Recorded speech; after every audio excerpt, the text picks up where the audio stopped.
பப்ளிக்க disturb பண்ணக்கூடாது. நகை வேணும்னா நேரம் நகைக்கடைக்கே போயிடணும். அதே மாதிரி பணத்துக்காக பிட் பாக்கெட் எல்லாம் அடிக்கப்படாது. ஸ்ட்ரைட்டா பேங்குக்கே வந்துடணும். இது அண்ணனுடைய பாலிசி. இப்ப அண்ணன் உள்ள போனவன என்ன வேணாலும் நடக்கலாம். பேங்க் எப்படி அல்லாட போகுதுன்னு வேடிக்கையை மட்டும் பாருங்க. Follow me. பேரிச்சம்பளம் வாங்குறேன்னு வையேன், பேரிச்சம்பளத்துக்கு காசு கொடுன்னு கேட்பான். இப்ப நீ அல்வா வாங்குறேன்னு வையேன், அல்வாக்கு காசு கொடுன்னு கேட்பான். இந்த பொட்டுக்கடலை வாங்குறேன்னு வையேன், பொட்டுக்கடலைக்கு காசு கொடுன்னு கேட்பாங்க. இப்ப இது என்னது? பொரி.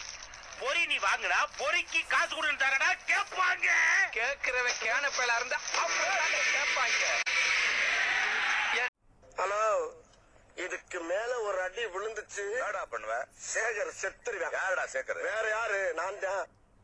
கடவுளை திட்டுவோமா? அப்படி ஒரு அப்பா கொடுத்துட்டு இப்படி ஒரு அம்மா கொடுத்தாங்கல்ல, அதை நினைச்சு அப்பப்போ சந்தோஷப்படுவோமா?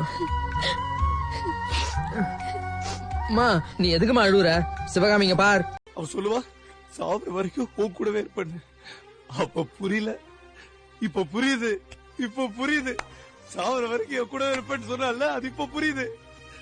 என்னைக்கு என்ன விட்டு போனாலும் அன்னைக்கு நான் செத்துட்டேங்க. டேய், அவன் ஊரை விட்டு தாண்டதுல பிடிக்கணும். ஏதாவது பண்ணுங்கடா. எனக்கு ஒரு ஐடியா. என்னப்பா? சாப்பிட்டு சாயங்காலமா தேடுவோமா? அதுல ஒரு குண்டைக்கு கராத்த பழைய போல இருக்கு. அவ அடி மட்டும் தனியா தெரியுது. இவ்வளவு பெரிய மூட்டை வச்சுக்கிட்டு ஒரு ஏத்து வாருங்க. இங்க வந்துருச்சு. மூடிட்டேன், இல்லன்னா வெளியே வந்து வந்திருக்குமே.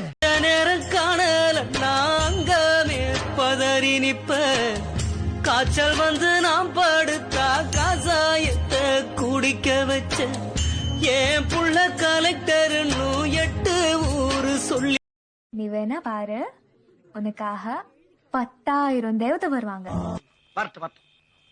இன்னைக்கு அடிக்கிற அடியில மூஞ்சி முகரையெல்லாம் பஞ்சர் ஆயிரணும். நீ பாக்குற இன்னைக்கு சகல என் அடிய பார்த்தது இல்லையா? பார், என்ன அடிங்கிறத மட்டும் நீ